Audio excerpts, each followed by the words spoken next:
आज मैले बुटोल मेलामा के कुरा गरेँ त? अलराइट गाइज अलराइट ल हेरौँ है त के कुरा गरेँ। फर्स्ट अफ अल चाहिँ भित्र छिरेँ, भित्र छिर्ने बित्तिकै त्यसपछि हामी साथी र म गेम खेल्न थाल्यौँ। साथी पुरै गेम खेल्न लट्ठै थिए।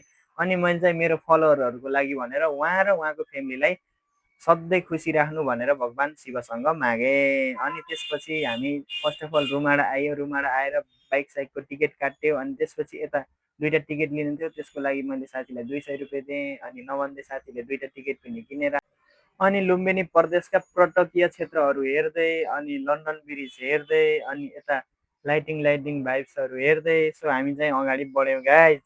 अनि त्यसपछि नभन्दै यहाँ इन्स्टलहरू खालीहरू पनि थियो, ठिकै ठिकै लाग्यो जे छैन। त्यसपछि हाम्रो केक सपमा यसो आँखा गयो अनि हामीले एउटा ब्राउनी अर्डर गऱ्यौँ। साथी र म ब्राउनी खानतिर लाग्यो।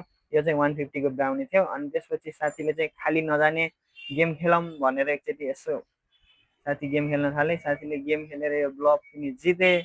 अनि सो कङ्ग्रेचुलेसन साथीलाई। त्यस्तो त्यस्तो एन्टरटेनमेन्ट गर्दै हामी भित्रतिर लाग्यौँ गाइज होइन। कति इन्स्टल खाली थिए त, कति इन्स्टलहरू भरिएका थिए।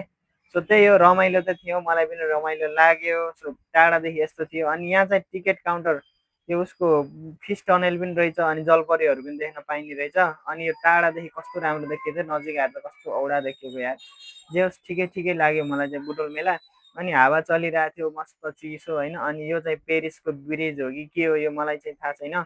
सो कमेन्ट गरिदिनु होला। अनि त्यसपछि यस्तै इन्स्टलहरू हेर्ने। अनि यो अमेरिकाको के हो मलाई थाहा छैन यो पनि।